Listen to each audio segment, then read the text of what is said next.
Good evening. My name is Megan Driver, and I am going to do a video reflection and discussion post this week.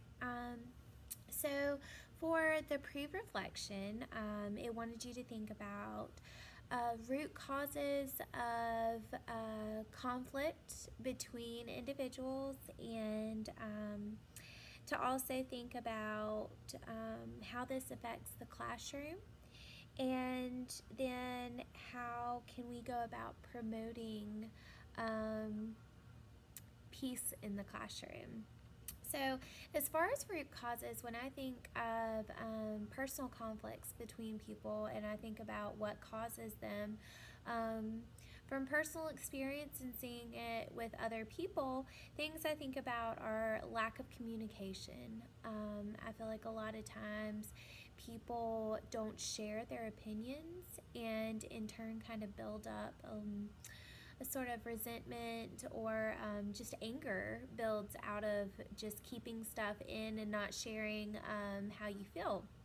I also think a lack of tolerance, which can sometimes be caused by a lack of knowledge or education on certain topics. I think that definitely affects conflict between individuals. And I think also too confusion. I think when people are confused about something, their immediate response is kind of to go on the defense. And I know at times I'm guilty of that too. So I think definitely those things could be a large part of conflicts between people. As far as how it affects things in the classroom, especially as a third grade teacher, I notice because I try to do more interaction between the kids, more collaborative learning, more small groups. Um, this year, especially, I'm having a really rough time with the kids working together positively and really benefiting from it. I've spent more time redirecting and working on social skills than I have seeing it really benefit the kids when we're doing these activities. So I think when I think about incorporating conflict resolution and peace and human interactions in general and empathy, uh, it plays a huge role in the classroom. At this point in their lives, they're still becoming who they are. So social development is huge, and they need to work on those social skills. Those aren't just automatically something they're born with. They have to learn how to hone in on those and how to positively interact with others. And that in turn does affect their academics in the classroom. When they're not able to work in groups and work collaboratively and benefit from being around each other, hostile attitudes, they lose focus on what the bigger picture is. So I definitely think it affects them in the classroom and just building friendships. If a child comes to school and they feel isolated, they're not going to want to be at school. And so, in turn, their focus is not on what they're learning, it's on, I don't want to be here, I want to go home. So, I think social development and um, learning those social skills has everything to do with the classroom. And then how to promote it in the classroom. I mean, you kind of have to start with the basics. You have to teach them how to interact with others. You have to teach them those skills, those social skills, work on being a better person, and how to be empathetic towards others. They have to understand there's a difference between being sympathetic and empathetic. And that's a huge thing that adults at times don't even understand how to incorporate in their daily lives. And we as teachers are responsible for modeling this behavior. This is something that I catch myself all the time that I need to make sure that I'm setting a good example. Regardless if somebody's frustrating me in class or I'm seeing behaviors that I don't approve of, I have to be mindful of how I approach these things and how I deal with the conflict resolution on my end. And when I model positive behavior, then they're going to see that and they're going to want to do the same. So modeling is a huge thing as well. And then communicating in the classroom. I need to be clear with my expectations. I need to communicate when I'm upset about something. They need to communicate to me when they're upset about something, and grow from that. So, after reading all of the articles, watching all the videos, this was a module that I truly just adored. Social skills has always been a big interest for me in the classroom. I originally taught first grade at a high priority school where behavior was just out of control. I went in there as a first year teacher and was just overwhelmed from the get-go in how to teach these children when they didn't even have the basic skills of how to be students and how to interact with others. So I think social skills are a huge part of the classroom, and something that we as teachers have to be mindful of constantly. So when I looked at the global citizenship education, you have to, it made the comment that you have to build the connections and give students a sense of belonging in the classroom.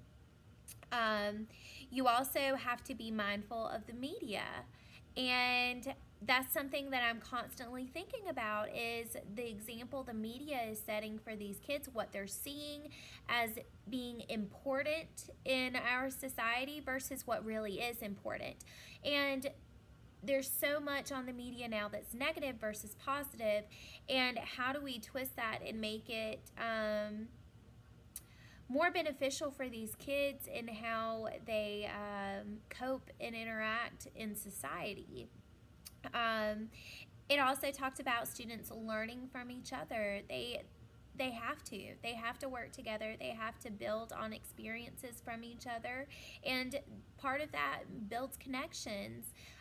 When they realize that they have similar issues that they've experienced, that builds relationships, builds connections, and then later on down the road you can see them working together in the classroom and being a positive influence on each other.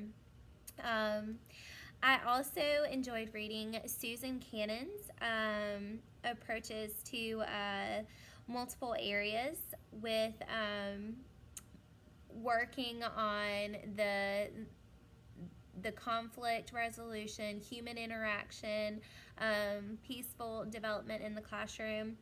But I liked how she broke it up into culture, character, service learning, anti-violence, and kind of global learning. All of those things build from each other, and by learning about character education, that leads into understanding that you can't have a violent attitude towards others. That eliminates bullying once you know how to be a good person. To sit there and to think about culture, how to be tolerant of other cultures. You're being a global citizen. All of these things connect, and when you look at all of these areas and look at the bigger picture, you realize that all of these things are going to make them into the person they are as an adult and how they're going to be able to function in society. The next area where I definitely got a lot from was when she was discussing media. As I said before, from global citizenship education, media was also discussed here. Media, like I said, you watch the news. I watch the news at night with my daughter in the living room, and sometimes I just feel like I need to turn it. Everything she's seeing is so negative, or biased. And I feel like I'm doing her a disservice by letting her see all of this, because it's changing her outlook and perception of what the world really is. And they don't focus on things that make you a better person. They're focusing on all of the negatives in society. And I think that brings us down as a culture. Um, my next area that I got a lot from was the castle video. I loved watching how they just truly were focused on children and engaging the children and making their educational experience a positive one. They looked at self-awareness, self-management, social awareness, relationship skills, responsible decision making.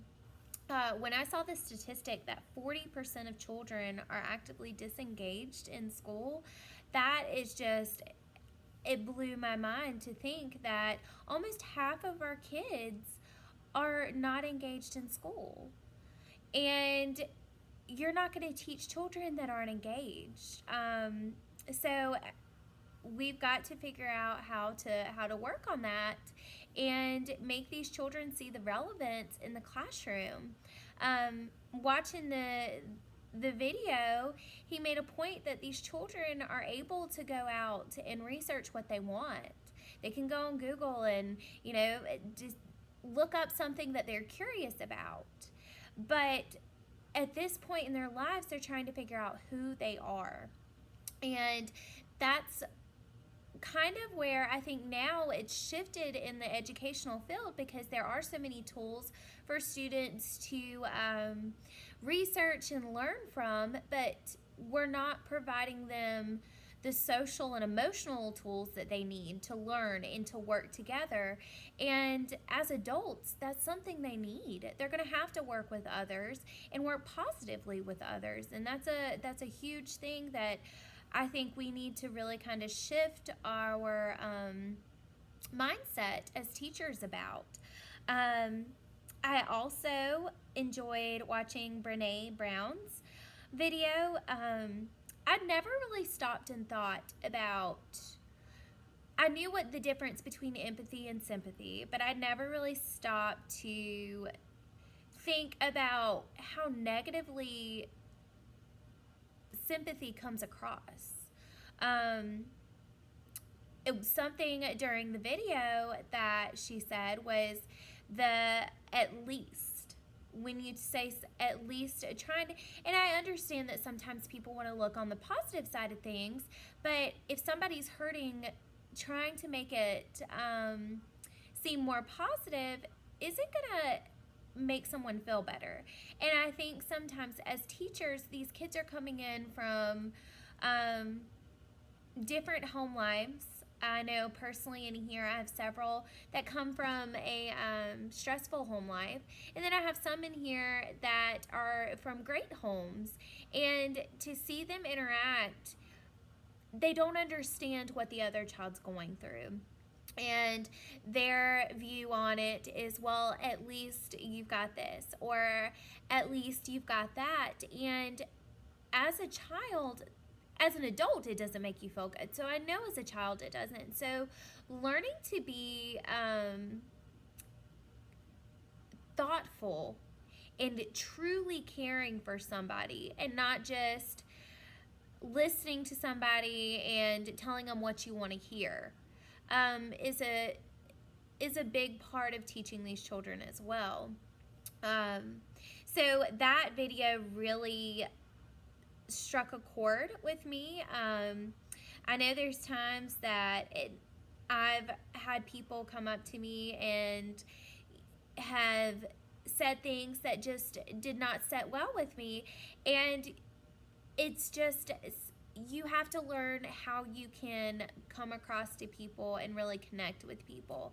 And to teach children these skills is something we have to be very tactful about and really approach it carefully. So let's see.